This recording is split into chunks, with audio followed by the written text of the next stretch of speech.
Did you know YNW Melly's made several $1 million in his rap career but has nothing to show for it? Melly was arrested on February 13th, 2019 for Sack Chaser and Juvie's passing, which led to his career stalling, especially when factoring in lawyer fees, mortgage for his mother's home, and money to live while in jail. With Melly's expenses stacking up, his mother broke the internet with the announcement. Melly's mom trends after she announces that she started a fans account while he stands trial, as she was featured in an interview on why she did it and how much she made. Why did you decide to break the internet the other day? You're saying that you're YNW Melly's mom and you're about to hit fans. Why not? You make money while you sleep, and I turned 40 this year. Why not do something crazy? Did you start it yet though? What? My only?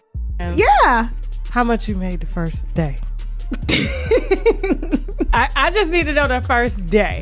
The first day was pretty epic. It was pretty epic. Give me a ballpark figure. Like 40-ish, 50. One day? Day one. This took the internet by storm, with DJ Academic saying, So YNW Melly's mom has announced that she's going to be starting her own. And I got to be honest with y'all, man. Like, this is perplexing. The reason why it's perplexing is because I can't understand why she's doing this. Your son is fighting for his life. How much, there's certain mothers in hip hop, and you probably could name a few, I won't name all of them, that I feel like their son became stars, but they also wanted to be stars as well. Blueface's mom is one of them. The situation between Melly's mom and Melly, I always thought was interesting, but I never thought she'd be doing this. If you're wondering if she's doing this for money, this can't be a money play. Like, no way, no how. With academics believing it's not about money, fans would disagree, because a No Jumper interview had Melly's brother and mother talking about him, where his brother calls out Melly for blowing his money. I would assume but it's still, that he spent a lot of money on lawyers. Like an amount that would probably... That kid spent a lot of money on a lot of things that shouldn't have been spent on. Really? Like what else? And cars, jewelry. And he's not even out to wear the jewelry. I'm like, why are you buying jewelry and you're not here to wear the jewelry? No, definitely lawyers are probably the best thing you can spend That's money what on. bro. But he's good with lawyers, bro. Like, money ain't an issue for lawyers. Like, he's fine, but it's just like, there was a lot of stuff that should have went to lawyers that he didn't spend on lawyers. And I'm like, bro. And now it's like, he don't even want the chain no more. Although it's important to note what Jamie King's been going through, her starting the fans account could be a distraction from having to deal with Melly's case, as Melly's had to check in on her time and time again to make sure she's doing okay.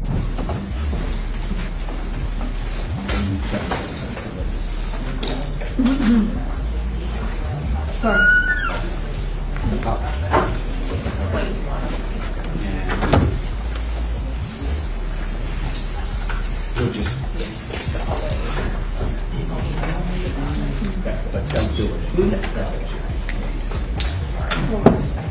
However, the financial struggles for Melly will only get worse with his ex-girlfriend now getting involved in the trial. With it announced, Melly's ex-girlfriend Mariah Hamilton has been released from Paul Reed Detention Facility. Judge Fiend ruled for her release in February, and that hearing marked the first time Melly and Mariah had seen each other since he surrendered himself to the Broward Sheriff's Office in 2019. As Melly was seen walking into the courtroom and seeing Mariah for the first time in 6 years, smiling massively, trying not to make too much eye contact. But sources from court say he teared up. His ex-girlfriend later thanked her family for helping support her, where she posted, "And to my village, thank you to my village, I love y'all so much, God's plan, not mine," as she didn't like how it was broadcasted to the local news. Mariah Hamilton is spending her first day at the Broward County Jail. She has no arrest record until now.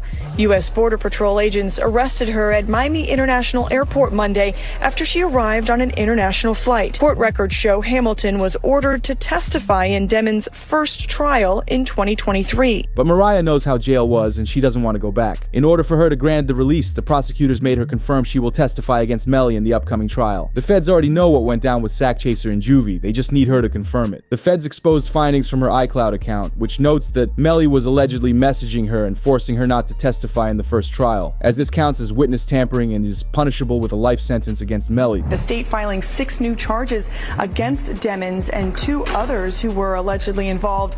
The charges include tampering with a witness, directing the activities of a criminal, solicitation or conspiracy to commit tampering, and unlawful use of a two-way communication device.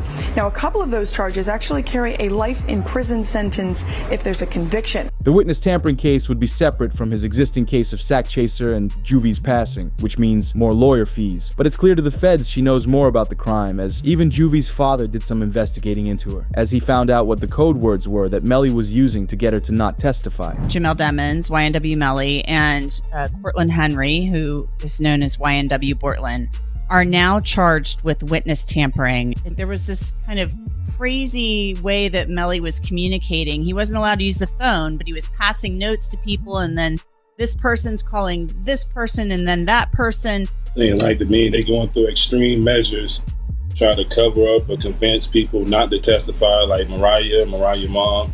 They was using code words like Rihanna and A$AP Rocky's baby mom. And as if Melly's found guilty on the witness tampering, he will be sentenced to life regardless if he's found guilty of taking out sack chaser and Juvie. But with Melly's witness tampering case starting, the jail hasn't allowed him to use the jail phone or read his mail for months, as his mother spoke out about how it's not fair and that other criminals that were actually convicted are still able to use the jail phones. My son has not been convicted of anything, and even other inmates that have been convicted or anything, they have the right to use a telephone. They have a right to just to be allowed to write letters to their loved ones, to receive their mail. They hold his mail, they don't give it to him. One main problem for Melly is that if they're keeping him off the phones, that means they likely already have evidence of him committing the witness tampering, as they wouldn't risk a lawsuit if they didn't know Melly was guilty. But his mother spoke further about Melly, saying how she's truly heartbroken for her son and feels helpless because he's not even being treated like a human inside jail. When you saw Melly's statement,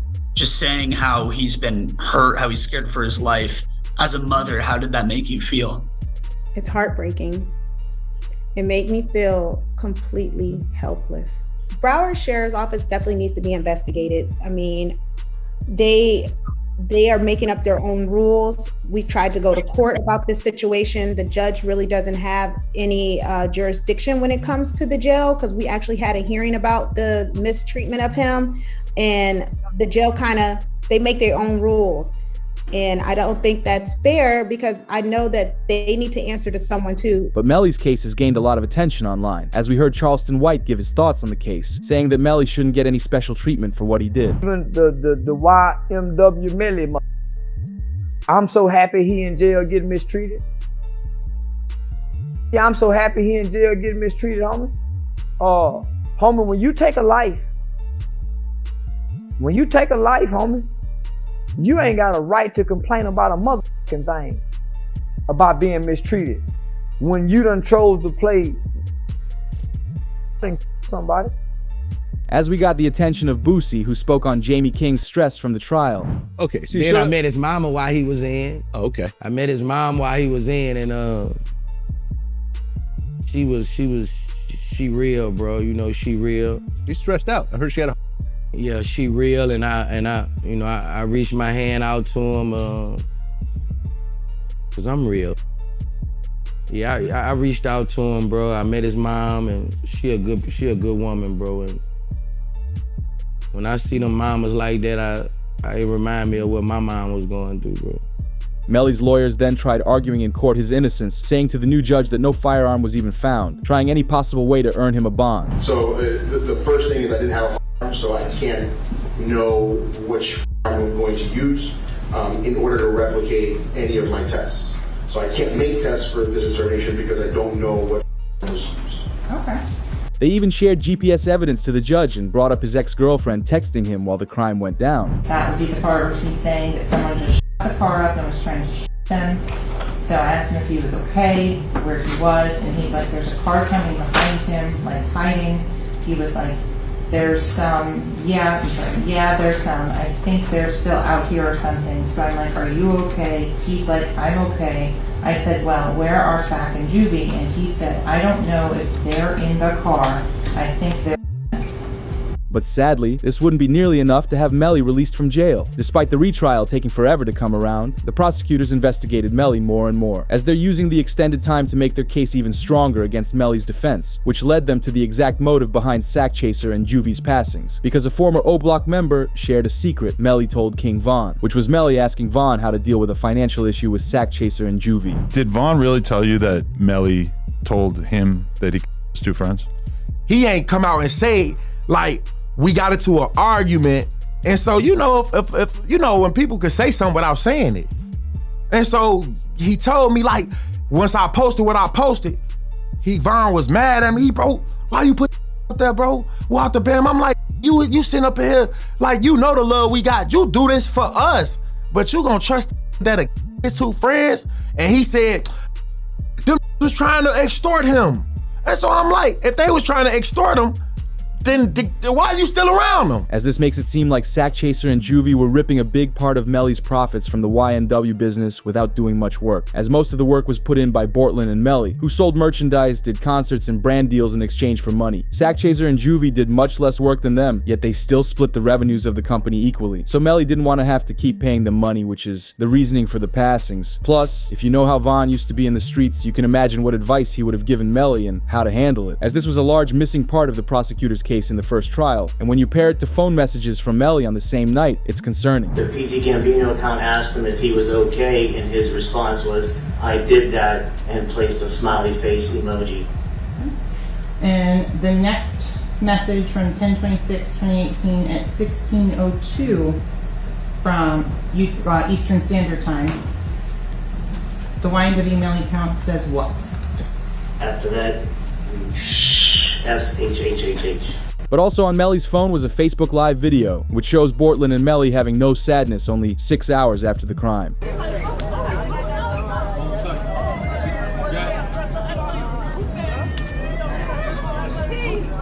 Melly still turned regardless of what happened this early morning. He's still out here being very positive. Turned still. Hey! No, still turned. Regardless of what happened, you already know. Showing no sadness for their best friends. It's a clear sign Melly and Bortlen could have been behind the hit, but they also investigated the physical Jeep that they were in on the night of the crime. As Sergeant Williams revealed, there's no way it could have been a drive-by. How many rounds were inside the car?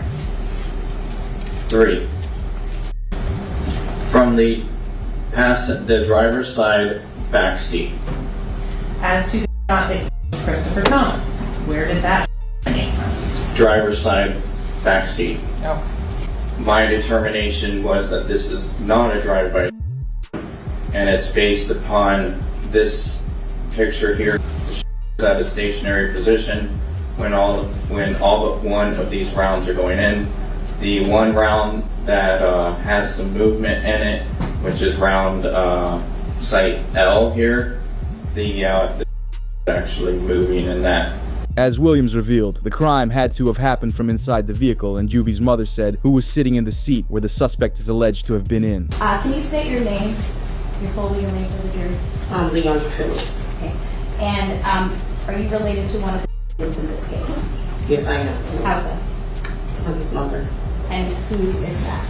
Christopher Thomas. Ms. Phillips, did you see who entered into the occupants who entered into that gray Jeep? Yes. Do you recognize where your son entered that gray Jeep? Yes. Which seat, if you can identify for the jury?